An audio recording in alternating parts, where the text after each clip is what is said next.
I'm Leah and thank you for watching this video.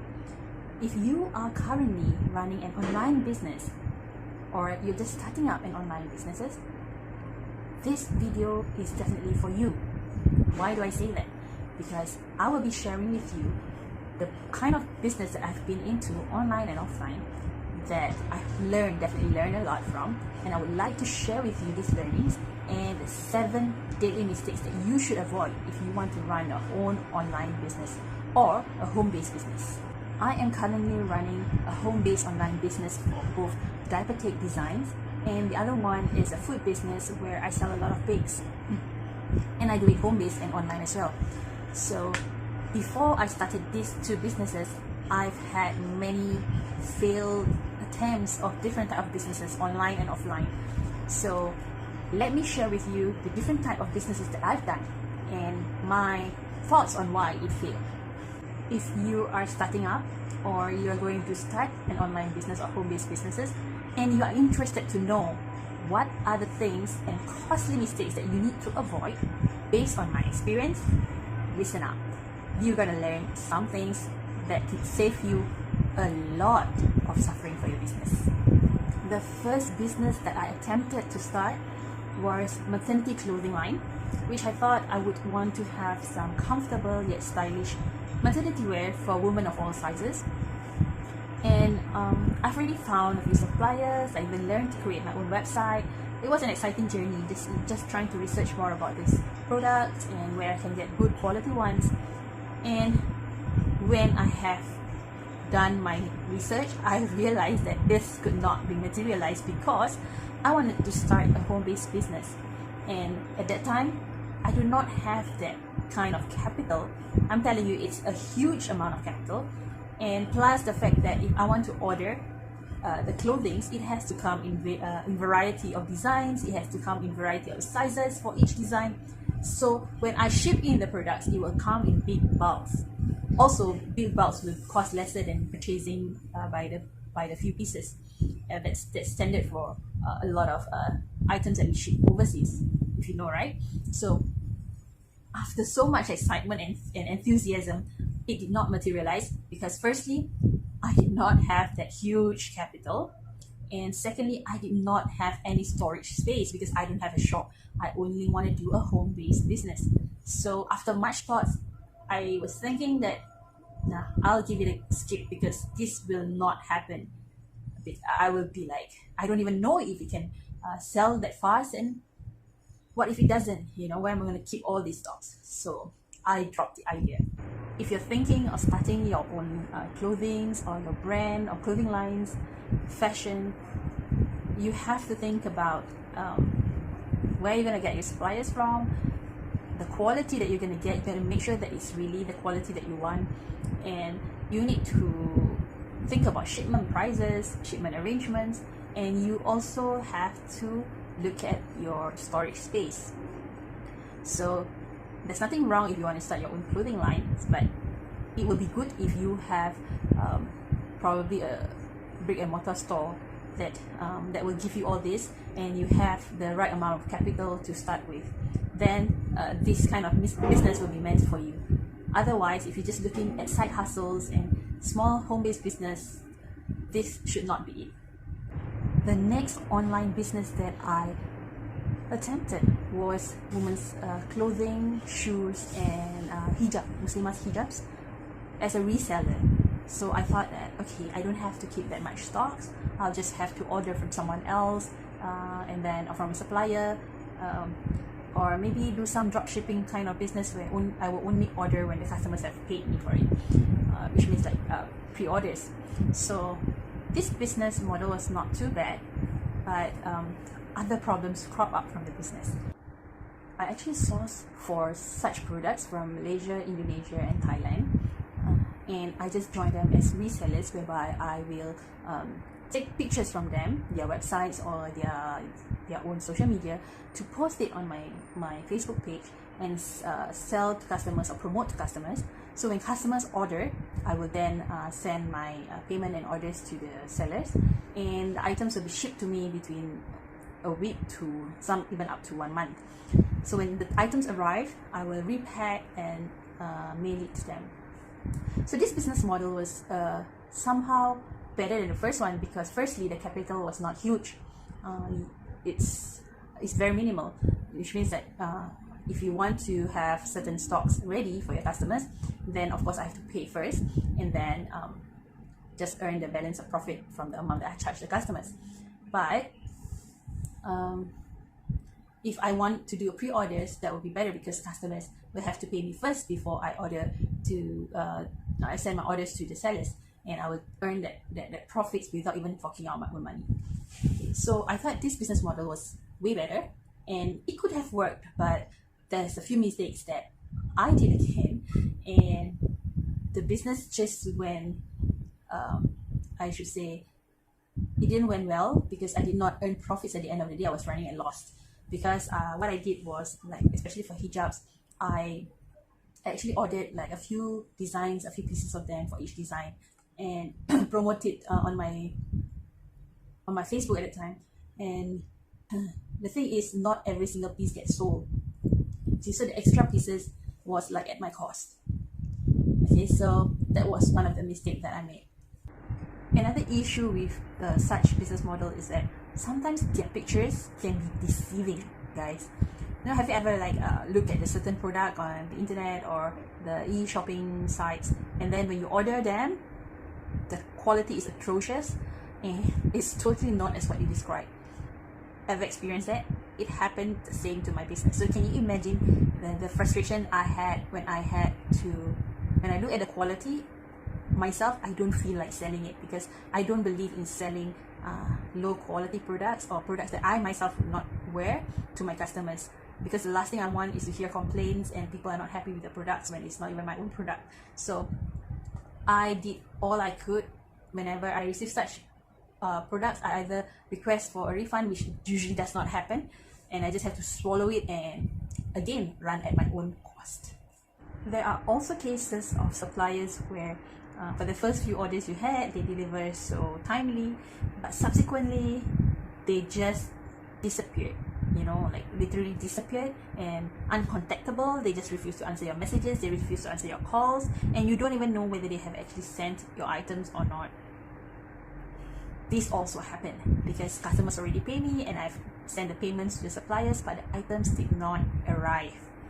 That is such a horror, because customers may not understand that it's not your fault, but because they only want their products, they know they have paid for it and it's not their problem. Yeah, it's true, it's not their problem to know that what happened, but as a seller you feel that your good name has been tarnished because of such suppliers that are irresponsible.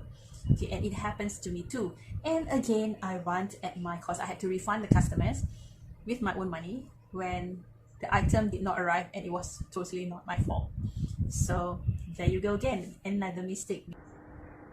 Another issue with such model, especially if you have several other, you're not the exclusive reseller, or you're not the sole distributor of these products, you have a lot of sellers online selling the same thing, and it's going to be a huge problem, because your profit margin is literally very minimal. Because if you're going to put up your price, exorbitant pricing, where customers compare with other sellers and you say, hey, your price is too high, they would likely not buy from you. So in order to meet that, to be able to get customers, my price couldn't be way higher than the other sellers, so it has to be about the same. So the profit margin at times can be so minimal that I don't even know, if I were to think about it right now, I don't even know why I do it anyway. But yeah, it's too minimal that if I am not able to sell in large quantities, then it's as good as not earning much profits or running at loss, because you spend I spend money on other things like packaging. I spend money on at the time there was Facebook advertising. I did all that, of course, without much knowledge, and that is why I was running at a loss, a huge loss in fact.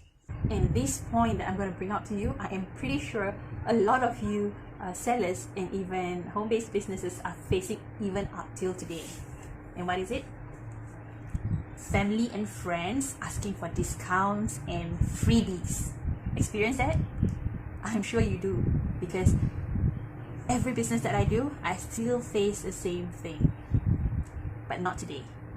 At that point of time, when I did all those businesses, when family and friends say, give friendship price lah, give a discount, I am gonna buy from you, I'm supporting you, give me discount, or anything free, you know. At that point of time, I felt that I was unable to say no, simply because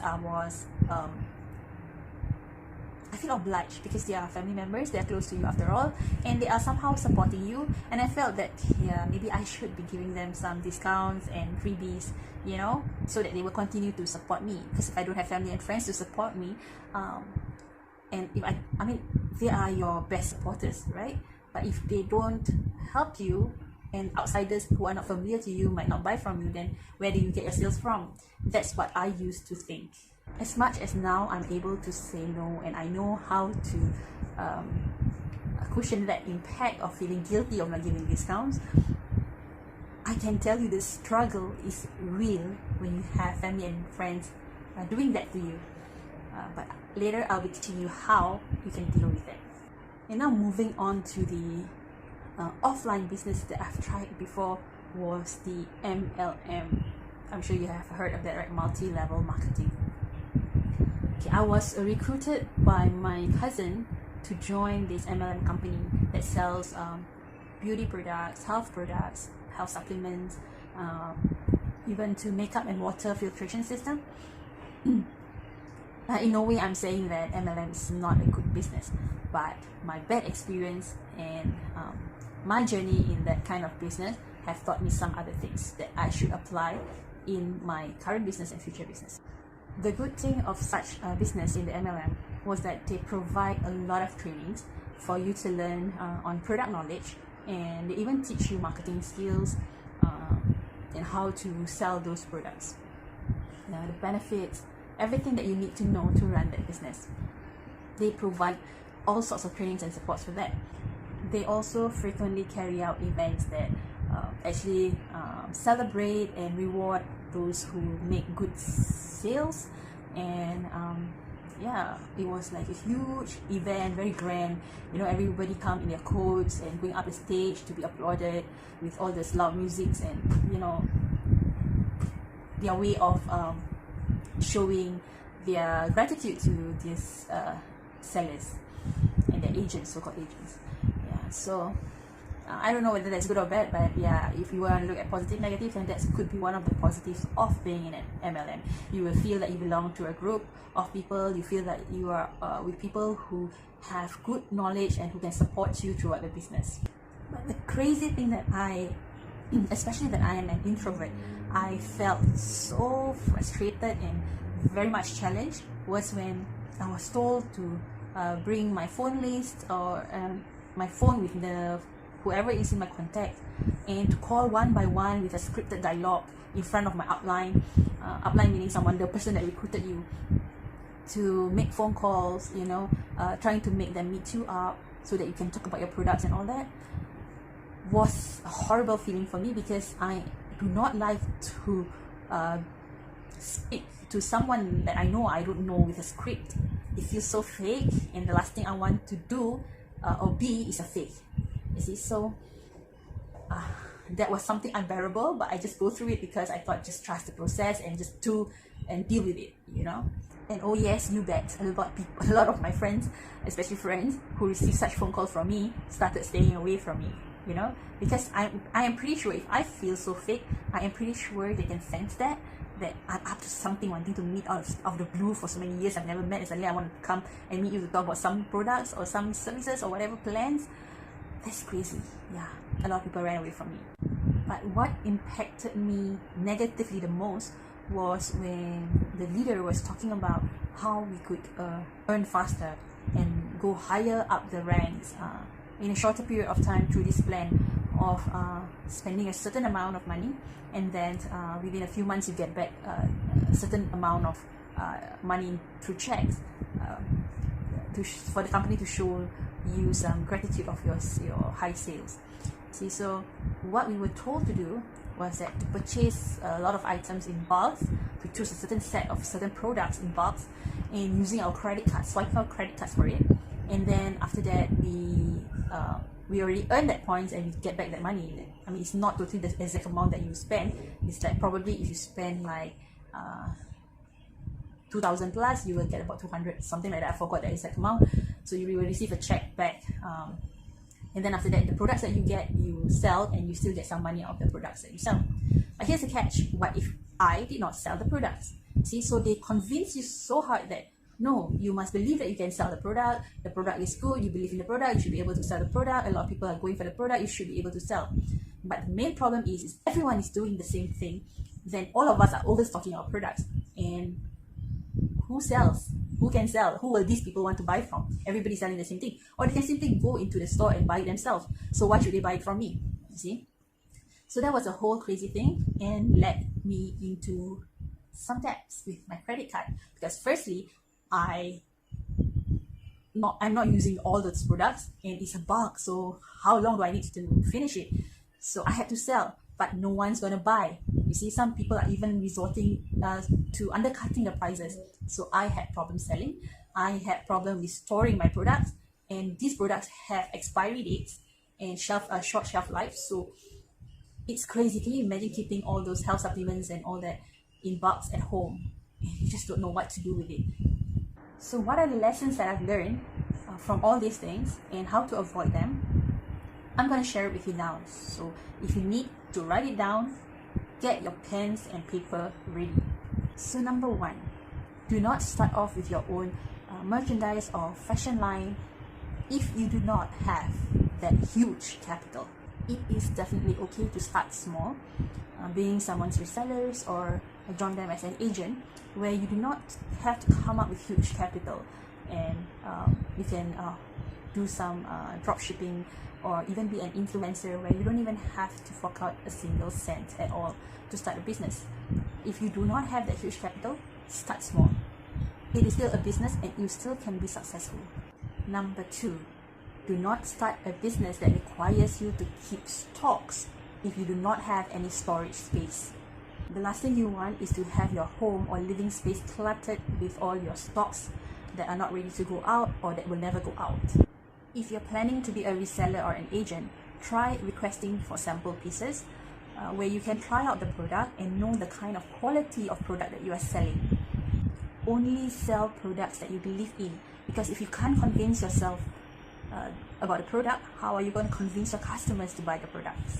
Alternatively, you can purchase the first product and try it out on yourself first before deciding to be their reseller or the agent. That way, you are able to convince yourself and be aware of what kind of quality you are dealing with and you'll be selling to your customers. So when customers later on ask, you are able to give your genuine thoughts and feedback on the products. If you like the products and the seller is giving you a good profit margin to work with, then go ahead, and it's a good reason for you to be doing that business. No matter how much you love the product and believe in your products, do not overstock, because you know the supply and demand, when you have too much stocks in your hands, customers don't see a need to rush and buy your products, and eventually they will forget about buying those products. But if you have limited stocks and your product is so good, customers have a tendency to rush to grab your products. So overstocking is not a good way to run a business. Firstly, it's the supply and demand. Secondly, it's taking up your space. Number four, make sure you work out a good profit margin. Identify and look at the costings that it will cost you in order to get the product from the supplier, your mailing or delivery, even your packaging, your stickers. Look at all those costings and make sure you earn a good amount of profits. I can't say exactly how much, because you've got to look also at the market, how much they're selling the same product.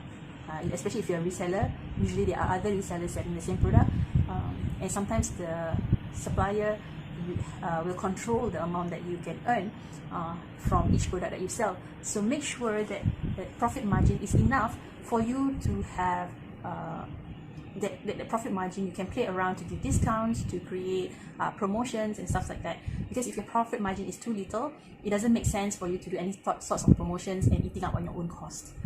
Okay, so make sure you have a reasonable amount of profit margin for you to work with For example, if you're thinking of somehow along your business to give like maybe 50% discount, make sure that you earn a profit of at least 150%. So at least even you give 50%, you still have the balance for you to earn. Okay, if let's say you are only earning 20% profit from the cost price of the product, and then you do a 50% discount, it's really going to eat up on your cost. Make sense? It's just a simpler way of explaining about your profit margins. So do your calculations. Number 5, stop giving discounts and freebies to your family and friends simply because they ask for it. Here's how you deal with them. You can tell them to look out for your future promotions, to keep following you on your social media sites, because you will be having some promotions soon. So that keep them on the toes. If they really want the discounts, then they should be following you until you have that further discount. Don't just give discounts because you ask for it, because if you keep giving them each time they ask, there will be a second time, there will be a third time, and it will be happening all the time. Make them understand that every single cent that you earn from the profit will help you in your daily life. If they really want to support you, they will support the fact that you are doing this for your livelihood and you're not earning huge profits from them. That is a killer for their pockets. Because if you're giving quality products, then they should understand that what they're paying for is the value is more than the quality of the product is more valuable than the amount that they're paying for.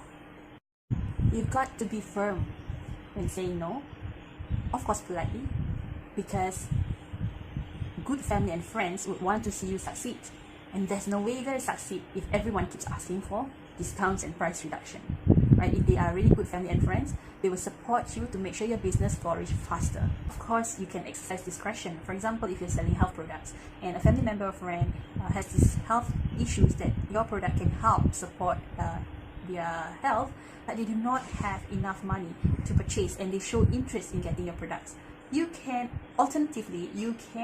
actually help them by planning certain payment plans that they can pay you at a comfortable rate before you send them the products, or you can maybe give them discounts in this case, whereby you earn a slightly reduced profit margin. But of course, it has to be for genuine reasons, not just because they want to save some money. But never go to the extent whereby they are paying you lesser than your cost price.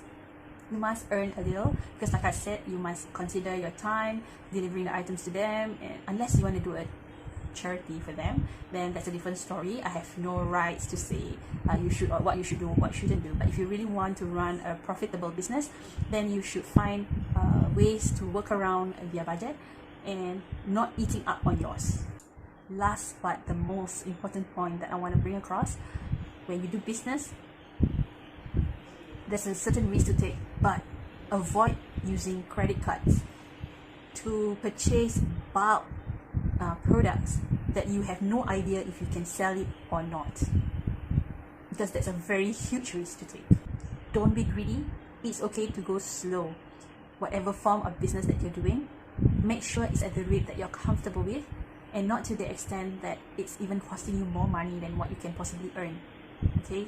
Just keep learning about your product knowledge, keep learning about marketing strategies and tactics, and apply them. Go slowly but surely. It's okay. You know, sometimes slow and steady wins the race. So you see, in business, it's all about learning.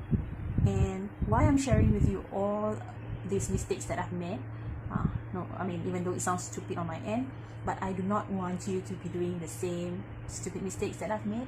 And yeah, problems will definitely come up for every businesses, but at least avoid the silly ones. You know, get it off your way, so that whatever challenges that you have, it's something that is worth learning, rather than doing the same mistakes that could have easily been avoided. So if you think that this video opens up your mind on certain angles that you might not have probably thought about, do help me like this video and share it to those who you believe will be beneficial for them as well. Okay, don't be stingy with knowledge. Thank you for watching my videos, and don't forget to subscribe and press the notification button so you'll be the first to know when I upload new videos. And don't forget to follow me on my other social media platform as seen on the screen.